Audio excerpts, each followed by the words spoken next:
인생을 살다 보면 곡절이 있습니다. 좋을 때가 있고 힘들 때가 있죠. 뭐 좋을 때야 별로 의식하지 못하고 지나가지만 힘들 때면 자꾸 왜 나에게 이런 일이 일어날까? 내가 무슨 잘못을 했을까? 이런 생각을 할 때가 있습니다. 근데 거기서 그치는 게 아니라 원망을 하게 되죠. 내가 누구 때문에 이런 일을 당한다. 요즘은 아이를 출산할 때 남편이 아이 출산하는데 같이 들어가서 자연분 만날 때 손을 잡아주고 출산한다고 합니다. 그런 병원들이 있다고 그래요. 그런데 가끔은 아이를 낳는 산모가 남편을 향해서 막 욕을 한답니다. 너무 힘들고 너무 고통스러우니까 너 때문에 그렇다고 막 하면서 아이 낳는데 아이를 임신하게 한 자기 남편을 막 욕을 해서 심지어는 의사가 산모한테 정신 차리라고 막 혼내는 경우도 있다고 그래요. 그 남편이 요거들 먹을 일을 한 게 아니죠. 근데 인생이 그런 것 같아요. 너무 힘들면, 너무 고통스러우면 원망하고 불평합니다. 근데 어느 정도 그것도 도가 있어야 되는 거죠. 오늘 본문을 보면 어떤 내용이 나옵니까? 이스라엘 백성들이 출애굽했어요. 출애굽할 때 이스라엘이 한 일이 아무것도 없습니다. 하나님의 은혜로 출애굽했죠. 이스라엘이 한 일은 원망하고 불평하는 거예요.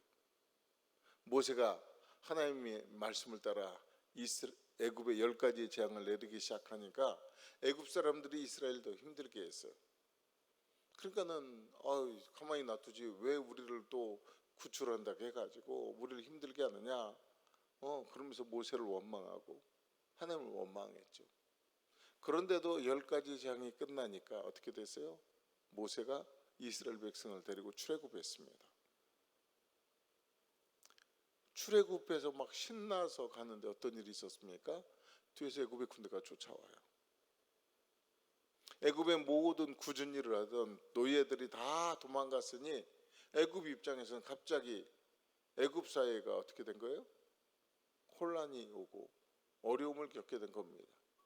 오늘날로 이야기하면 기초산업이 다 무너져 버린 거예요. 공장에 사람이 없고 농장에 사람이 없어요. 힘들고 어려운 일 하는 사람들이 다 빠져나갔어요. 그러니까 갑자기 모든 사회가 정지될 수밖에 없죠. 그래서 바로가 군대를 끌고 노예들을 잡으러 다시 온 겁니다. 애굽의 군대가 쫓아오는 걸 본 이스라엘 백성들이 어떻게 하죠? 모세를 또 원망합니다. 아니 우리 몇 자리가 없어서 여기까지 와서 죽게 하느냐고. 그때 모세가 하나님께 기도하죠. 하나님이 네가 홍해를 갈라라. 그래서 그 지팡이를 내밀었어요. 근데 홍해가 갈라졌죠. 그 홍해가 갈라지는 걸 보고 모세의 누나인 미리암이 수금을 타면서 노래를 할 때 온 이스라엘이 하나님을 찬양했어요. 그리고 난 다음에 사흘이 지났을 때 얘기가 오늘 본문입니다.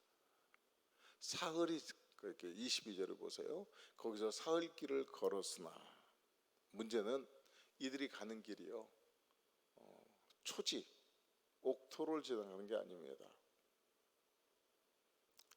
원래 이때 당시의 사람들은요 물이 없기 때문에 강을 따라 움직여요. 이스라엘의 동쪽은 광야입니다. 사막이에요. 아라비아 사막. 사람이 건널 수가 없어요. 지금도 차를 타고 건너도 힘들고 고통스러운 곳이에요. 땡볕에 나가서 쉴 만한 곳이 없어요. 생각해 보세요. 그늘 하나도 없는 그 땡볕에 물도 없다고 생각해 보세요. 출애굽한 이스라엘이 몇 명이나 될까요? 200만 명 내지 300만 명이라고 생각해요. 추정하기를. 인천 시민이 300만 명이니까 이 시민이 물 없이 하루를 이틀을 4일을 지났다고 생각해 보세요. 불평이 안 나올 수가 없죠. 원망이 나오기 시작합니다. 사람들이 화를 냅니다. 그런데 그 순간에 샘이 하나 발견이 돼요. 마라라는 샘입니다. 성지순례를 갔을 때 보니까 그 샘이 광야에 있어요. 사막을 지나가다 사막 한복판에 오아시스처럼 나무가 몇 가지 있고 그 다음에 샘이 있는데 그 샘물이 지금 보니까 새카매요. 가이드하는 선교사님이 그런 얘기를 하더라고요. 이 샘물을 지금도 마실 수가 없대요. 왜? 저기 멀리 바다가 보이는데 그 소금이 다 유입이 돼서 물이 쓰다는 거예요. 나는 소금이 유입됐는데 날씨는 뜨겁잖아요. 수분이 증발이 되니까 이제 짠 정도가 아니라 써서 마실 수 없는 물. 그래서 그 샘의 이름을 마라라고 합니다. 사흘을 어떻게 버텼어요? 이제 가면 물이 있겠지, 가면 물이 있겠지, 가면 물이 있겠지 하다 만났는데 그 물이 써서 마실 수 없어요. 이제 터진 겁니다. 24절에 백성이 모세에게 원망해 이르되 우리가 무엇을 마실까? 야, 지금까지 참았잖아. 지금까지 힘들었는데 견뎠잖아. 근데 이제 이거 보니까는 이제 더 이상 마실 물이 없네. 우리가 무엇을 마셔야 돼? 원망이 나오기 시작한 겁니다. 자, 인생을 살다 보면 이런 때가 있죠. 내일은 좋은 일이 있겠지. 내년에는 뭔가 좀 해결이 되겠지. 이제 조금 이 어려움만 지나가면 좀 풀리겠지. 그런데 사실 그렇게 쉽게 풀리질 않죠. 인생은 내 마음먹은 대로 해결되는 문제가 거의 없어요. 가면 더 힘들어져요. 문제가 해결이 안 되고 더 큰 문제가 다가와요. 우리도 그때 우리의 태도가 어떤가 한번 생각해 보세요. 이스라엘 백성과 다를 바 없을 겁니다. 원망합니다. 우리가 무엇을 마셔야 돼? 내가 뭐 먹고 살아야 돼? 그러다 보니까 신앙생활도요, 사람들은 자꾸 타협하기 시작합니다. 당장 먹고 사는 게 문제인데, 아니 꼭 교회 일 먼저 해야 돼? 아니 당장 먹고 사는 게 힘든데 내가 나가서 기도부터 해야 돼? 사람도 그렇게 생각하는 거죠. 우리 인생 살아가면서 진짜 중요하고 힘든 일들이 먹고 사는 문제가 아니잖아요. 이스라엘 백성들이 사흘 길을 걸었는데 뭐라고 얘기합니까? 물을 얻지 못했어요. 그렇지만 죽은 사람은 하나도 없어요. 마라에 다다랐을 때 물이 써서 마시지 못했어요. 그러나 탈진해서 들어누운 사람은 하나도 없어요. 그들은요, 원망하고 불평하고 있을 정도로 아직은 견딜만 해요. 그 어려움이 왔을 때 우리는 뭘 해야 될까요? 기도해야죠. 모세가 하나님께 기도합니다. 25절에 보면 모세가 여호와께 부르짖었더니, 이게 기도했다는 말이죠. 어려움이 오면 뭘 해야 돼요? 기도해야 돼요. 우리 다 알죠. 모르는 분이 없어요. 기도해야 된다는 사실을. 그런데 기도를 안 해요. 아니 기도를 못 해요. 왜? 먹고 사는 문제가 급해서. 자, 한번 생각해 보세요. 이들이 기도하지 않고 마라를 가지고 그들의 수고와 노력으로 쓴물을 단물로 바꿀 수 있는 방법이 있었을까요? 없어요. 요즘에 와서 과학이 발달하다 보니까 바닷물을 증류해 가지고 그걸 끓여 가지고 수분을 또 모아 가지고 물을 마실 수 있는 방법을 개발해서 실제로 그렇게 이제 아랍 쪽에서는 국가의 식수를 만들어내는 나라들도 있어요. 근데 옛날에는 그러지 않았잖아요. 방법이 없어요. 인간의 어떤 방법으로도 그 쓴물은 바뀌어지지 않습니다. 그런데 우리는 지금도요, 쓴물을 바꾸려고 그래요. 내가 뭔가 하면 쓴물이 바뀌어질 거라고 생각해요. 내가 조금만 더 수고하면 쓴물이 단물로 바뀌어질 거라고 생각해요. 내가 조금만 더 열심히 하면 내 상황이 바뀌어질 거라고 착각하고 있어요. 아니요, 안 돼요. 우린 그때 뭘 해야 돼요? 기도해야 돼요. 모세가 하나님께 기도했습니다. 그때 하나님이 한 나무를 가리켰어요. 그 나뭇가지를 꺾고 물에 던지라는 겁니다. 어떤 나무인지도 몰라요.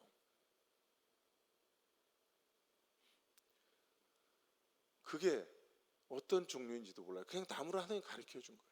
그 나무를 꺾어서 던졌습니다. 그랬더니 어떻게 됐어요? 물이 달게 되었더라. 사람의 힘으로 달게 할 수 없었던 것을 하나님이 달게 하셨어요.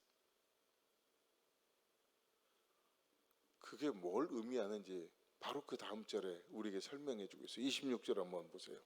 이르시되 너희가 너희 하나님 나 여호와의 말을 들어 순종하고 내가 보기에 의를 행하며 내 계명에 귀를 기울이며 내 모든 규례를 지키면 내가 애굽 사람에게 내린 모든 질병 중 하나도 너희에게 내리지 아니하리니 나는 너희를 치료하는 여호와임이라. 우리의 모든 문제를 해결하시는 분이 하나님이시라는 얘기예요. 그런데 하나님이 우리에게 약속하신 게 뭐예요? 너희가 내 계명을 지키고 내 규례를 지키면 내가 너희를 치료하겠다라고 말씀하세요. 자, 300만 명의 사람이 지금 마라 앞에 서 있어요. 그 샘이 크지도 않아요. 그 샘 앞에 사람들이 서 있는데 단 한 사람이 기도했어요. 단 한 사람이 그곳에서 하나님의 이름을 부르짖었더니 하나님이 또 다른 샘을 파거나 그 샘에 물을 퍼내고 다시 샘에 물이 고이기를 원하신 게 아니라 그 쓴 샘물에 나뭇가지를 던지게 하더라는 거죠. 그랬더니 물이 달아졌어요. 우리 인생의 문제 누가 해결할 수 있나요? 하나님이죠. 그러면 우리가 해야 될 일은 기도하고 감사하고 찬양하면서 살아가면 돼요. 사람이 그러지 못해요. 한 입으로 두 말을 합니다. 야고보서 3장 10절 이하에 보면 이렇게 기록하고 있어요. 한 입에서 찬송과 저주가 나오는도다. 내 형제들아 이것이 마땅하지 아니하니라. 샘이 한 구멍으로 어찌 단물과 쓴물을 내겠느냐. 우리는 단물과 쓴물을 다 내죠. 감사도 하고 불평도 하고 기도도 하고 원망도 하고 조금만 잘 되면 막 룰루랄라 부르는데 조금만 어려우면 막 코가 석자나 빠져가지고 나 죽겠다고 하나님 왜 이러시냐고 하나님 나만 미워하는 것 같다고 이러면서 살아가는 사람들이 너무 많다는 거예요. 본문의 이스라엘 백성이요, 사흘 전에는 홍해가 갈라져서 마른 땅으로 건너는 것이 너무너무 행복했어요. 그곳에 애굽의 군대가 빠져 죽는 모습을 보면서 이제는 우리 완전 해방됐다라고 하나님을 찬양했어요. 그런데 그 물 하나, 샘물 하나, 쓴물 만났다고 원망해요. 여러분, 10가지의 재앙을 통해서 애굽을 불복시키신 하나님, 홍해를 가르시고 마른 땅으로 이스라엘을 걷게 하신 하나님이 그 쓴물을 단물로 바꾸지 못할까요? 당연히 바꾸실 수 있죠. 의심할 필요가 없어요. 그건 하나님 당연히 하실 수 있는 거예요. 왜? 하나님은 천지를 창조하신 창조주 하나님이세요. 전능하신 하나님이세요. 내 앞에 아무리 크고 어려운 문제가 있어도 그 문제를 홍해가 갈라지듯이 가르칠 수 있는 분이 하나님이세요. 근데 우리는 뭘 가지고 원망해요? 쓴물 가지고 원망해요. 그 물을 마실 수가 없다고. 쓴물 가지고 원망해요. 쓴물을 만나면 원망하지 말고 기도하시기 바랍니다. 기도할 때 하나님의 능력이 나타나고 기도할 때 하나님의 은혜가 나타나요. 세상 사람들은 그걸 잘 알지 못하죠. 누가 알아요? 믿음으로 사는 사람만 알아요. 기도에서 응답받은 사람만 알아요.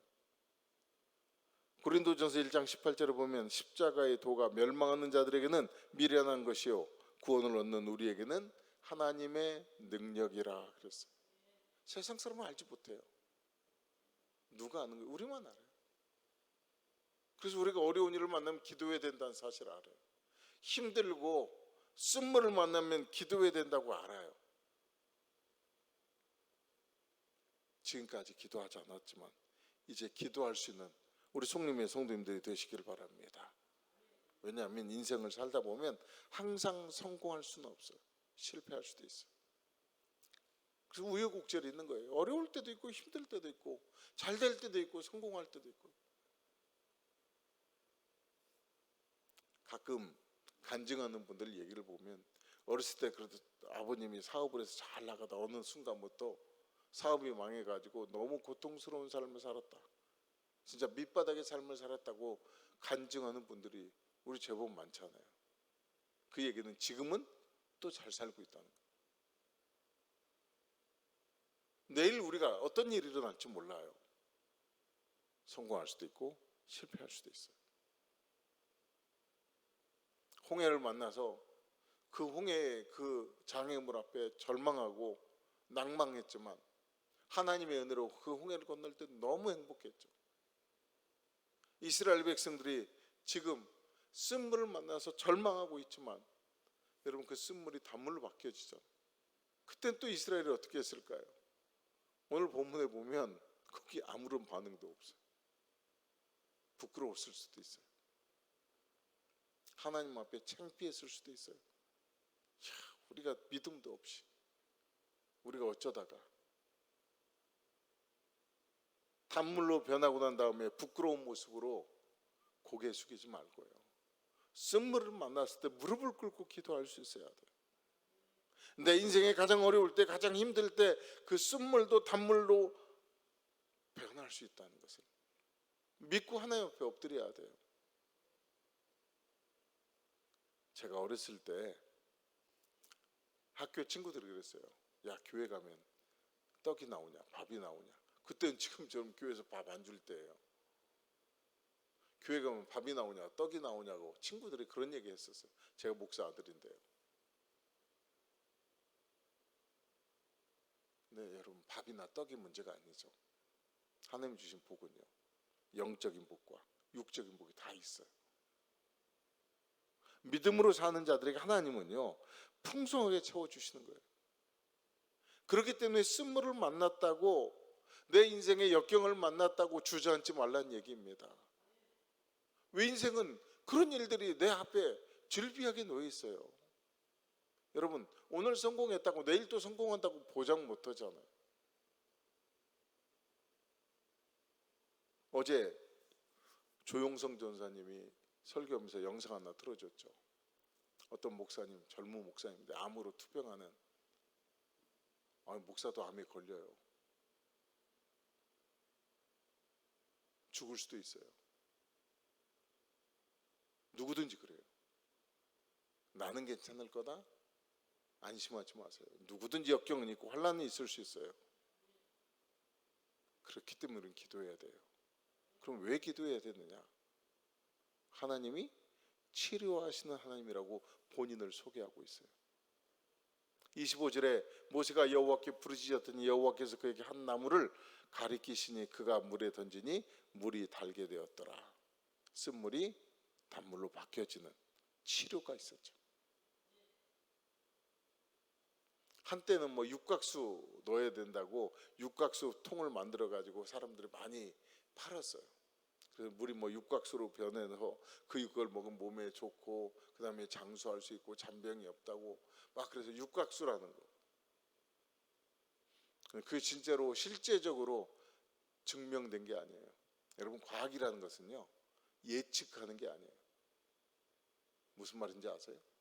먹어보고 그거를 10년, 20년, 30년 먹어보고 좋아야 좋은 거예요. 일본에서 오염수를 방류하면서 그러죠. 문제없다. 최소 30년 방류입니다. 매일같이. 여러분, 돼지 치우는 농장에서요, 돼지 치는 농장에서 정화기를 다 돌려도 매일같이 그 물을 내려보내면요 시냇물이 오염이 돼요. 탁해지고요. 그 다음에 이끼가 끼고요. 나중에 그 물이요 썩어요. 그래서 계곡에 돼지 농장, 소 농장 있는 데 가면 물이 안 좋은 거예요. 그분들이 몰래 내보낼 때도 있고요. 그 다음에 정화기를 통해서 돌려 내보내도 마찬가지. 근데 그것과 비교도 안 되는 일을 하면서 이게 과학적으로 증명됐다. 아니요, 증명이 안 된 거예요. 증명은 30년에 증명이 돼요. 이게 진짜구나, 나쁘거나 좋구나. 지금은 실험하고 있는 거예요. 지난 주일날 일부 예배 설교하면서 우리 양 권사님 어떻게 하냐고 수산물 파시는데, 그랬더니 미리 와서 다 사갔대요. 지금은 수산물 시장이 조금 팔이 날리고 있을 거예요. 사람들이 다 그러죠. 아마 여기 계신 분들도 미리 어물 다 사놓으셨죠? 대부분 그러실 거예요. 근데 한 1년 정도, 2년 정도는 괜찮다고 그래요. 이게 퍼져나가는. 그런데 장담할 수 없는 게요. 일본 해역에서 자란 물고기를 더 큰 물고기가 먹고 더 큰 물고기가 먹는, 그거는 시간의 차이가 없어요. 일본에서 사는 물고기가 한국으로 오는데 시간이 얼마나 걸릴까요? 한 달이면 올 수도 있어요. 그건 장담할 수 없는 거죠.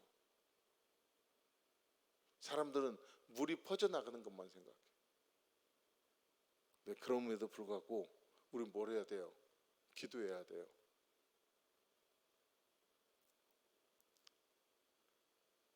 학자들이 그런 얘기를 하더라고요. 시냇가에서 저 위쪽에서 사람이 볼일을 보면 200m만 내려가면 물이 정화돼서 깨끗하대요. 왜? 시냇가에 모래와 자갈이 그걸 정화작용을 해서 오염된 걸 될 수 있으면 깨끗하게 정화한대요. 그래서 한 사람이 그 작은 분량의 오염물을 내보내도요 200m가 내려가면 깨끗하다. 사람은 해결할 수 있는 방법이 없어도 저는 하나님은 해결하실 수 있다고 봐요.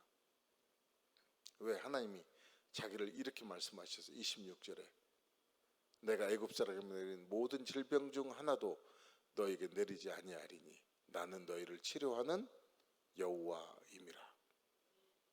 하나님 어떤 하나님이에요? 우리를 치료하시는 하나님, 내 모든 문제를 해결하시는 하나님. 그 하나님이 우리에게 말씀하세요. 너희가 내 말을 들어 순종하고 내가 보기에 의를 행하며 내 계명에 귀를 기울이며 내 모든 규례를 지키면 내가 너희를 치료하겠다. 300만 명 중에 모세가 하나님 앞에 부르짖을 때 하나님 그 문제를 해결해 주셨어요. 거기서 끝난 게 아닙니다.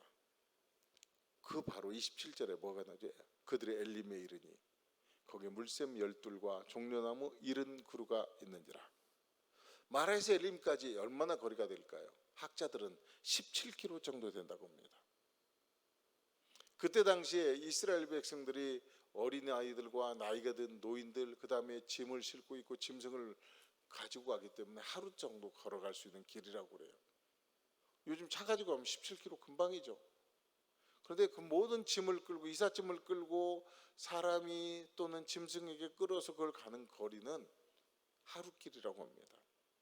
하루만 더 걸어가면 물샘이 12개나 있고 종려나무가 7그루, 70그루나 있는 엘림이 그들 앞에 있어요. 내일 어떤 일이 일어날지 모르는 거죠. 하나님 우리를 위해서 뭘 준비했는지 몰라요. 그렇기 때문에 우리는 뭘 해야 됩니까? 기도해야 되는 거예요. 하나님께 부르짖어요. 하나님께 부르짖었더니 쓴물이 단물로 변화가요, 샘 하나가 12개로 바뀌어지는 하나님의 기적 역사가 일어납니다. 여러분 9월에 어려운 일 우리에게도 분명히 올 수 있습니다. 힘든 일 올 수 있어요. 그럼 주저앉지 말고 기도하시기 바랍니다. 하나님의 이름을 부르시기 바랍니다. 하나님이 해결하시고 하나님이 응답하시고 하나님이 치료하실 줄 믿습니다. 그래서 마라에서 쓴물로 낙심하는 사람이 아니라 엘림의 그 낙원에서 하나님을 찬양할 때까지 포기하지 않고 기도하고 하나님 말씀을 따라 그 말씀을 지켜 행하는 우리 모든 성도님들이 되시기를 주님의 이름으로 축원을 드립니다. 기도하시겠습니다.